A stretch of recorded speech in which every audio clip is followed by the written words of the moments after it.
The internet is a place for amazing things that happen and for us to scrutinize over them. And this latest viral text thread that is going around on the internet is no different. Now, we're going to take a look at these. We're going to take a look at this dude sending this girl text messages line by line. And it's basically poetry in motion. It's hard to look at again. It is very cringy. So I guess trigger warning for all of you lovers out there that have been on either side of this. But and then we're going to talk about some texting tips from Hasan and Grace. So it starts off relatively chill, but not really, because when you see it, it's just a big block of text messages back one after the other underneath. And I'm going to start reading it. It said, "Well, I figured you'd be out tonight with your friend. Really glad I chose not to go. Hope you had a good night." Ooh, lots of passive aggressiveness there. Just so much passive aggression. And it should have ended at that. Be passive aggressive. It shouldn't have even started at that. No, just never like send that text message. Right. I mean, that's a shitty text message, but just send it. Be like, oh man, that was a bad one. Tap out. Go to sleep. Turn off your phone. Austin said he's actually a cool dude, so I'm glad Sid hooked you up with a good one. And I miss you so much, and I didn't want to text you, but whatever, I did, and I'm sorry. I wish I could just hate you. I'm trying so hard to give up on you and never talk to you, but I can't imagine my life without being with you. You're the best thing to ever happen to me. I know I hurt you, but I never figured you would break my heart like this. I thought I was going to be with you forever. I can't sleep. I need you to get all this having fun out of your system and give me a chance to be with you again. I'm going to be with you again, and I'm going to make you the happiest person in the world. I've learned a lot from our first relationship, and I made a lot of mistakes throughout. I plan on repeating some of those mistakes, and I know that I can't read some of this. I know that you'll be the happiest person on earth. Oh, okay.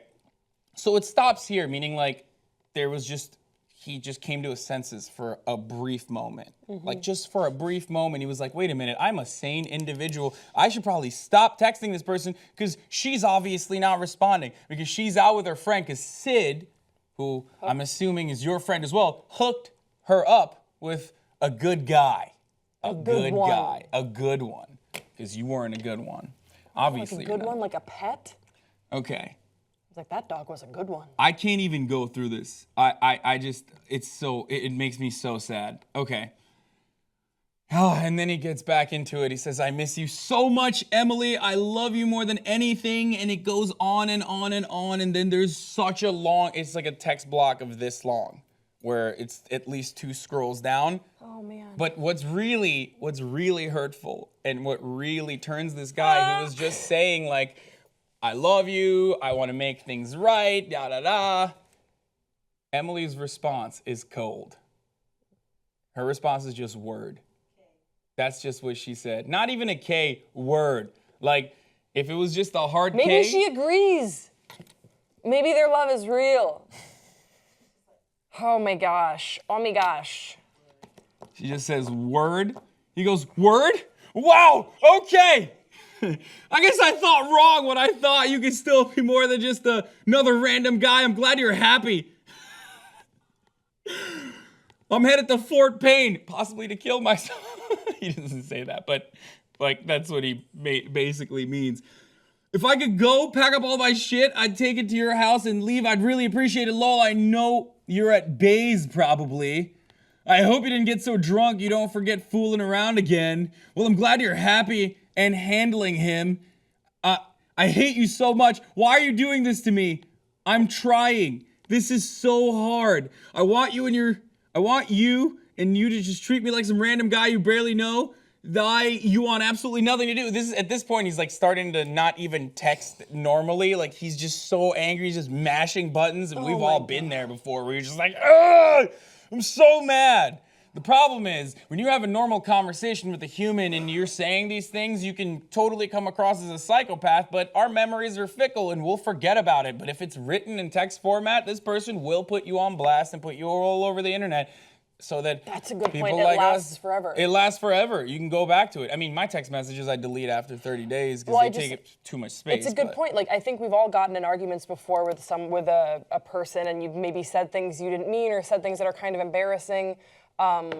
But it's you forget about them. You're at least, maybe they remember them, but it's sort of like their word against yours. Or even if they remember it, they don't remember all of it in gruesome detail, in living color, like you can right here, where you could always refer back to that with screenshots. And so I assume she was the one that posted it online. Yes, she posted this conversation online. Emily, what are you doing? Have some compassion. This guy is spiraling. Emily, I'm glad this is easy for you, and I'm glad you're happy. So nothing? Are you gonna answer me? All right. And it keeps going on and on and on and on and on. And it's just like text after text after text after text. Listen, I've talked about this extensively. I talk about this with my friends all the time. You know this. We talk about this all the time. What do we talk about all the time? Like just like texting and texting etiquette, especially within interpersonal relationships with members of the opposite sex or the same sex if that's what you're into. So it's it's a complicated procedure, and there are rules that you need to abide by. And unfortunately, because we are constantly perceiving and evaluating the other person with every single move, if you come across as like a needy little bitch like this guy, Emily is never going to come back to you. Okay.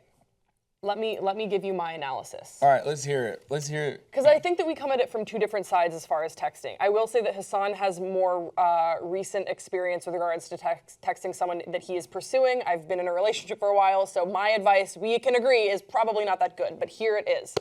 I think that it's okay to put yourself out there. I think that that's actually honorable. Let someone know how you feel.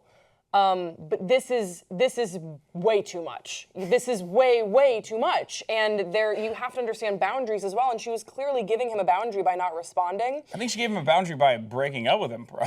Another good piece of advice that I would share would be, you will never regret a text you don't send, but you might regret a text that you do send. Wow.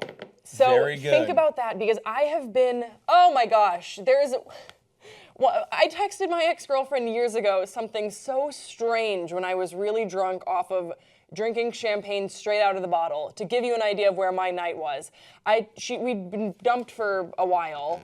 We'd been dumped. I'd been dumped for a time, and but I hadn't texted her at all, and I was really proud of myself. I hadn't texted her at all. Good for Grace.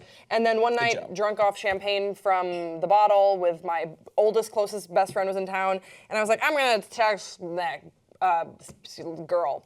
And she was like, yeah, Emily. And she was like, don't do it. And I was like, oh, this is just one thing. And I texted her, hey, and she was like, hey, she responded. It was like 2 a.m. Bad decision. And then my next thing after I got the hey back was, I just always seem to think of you before I go to sleep.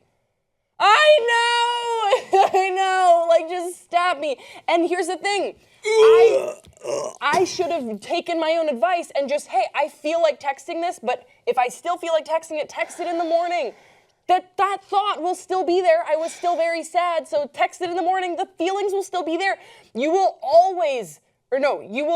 never regret not sending a text. But never. Yes, just take a minute to think about it. Come on, man. Abraham Lincoln, great guy, right? He used to write letters to people, and he would never send them. And yeah. He would write letters to, there was a military general who greatly dishonored him, could have ended the war right then and there if he pursued the Southern forces across the river, but the general was like, we're not gonna do that, my men are too fatigued. And they're tired of combat, we're gonna wait.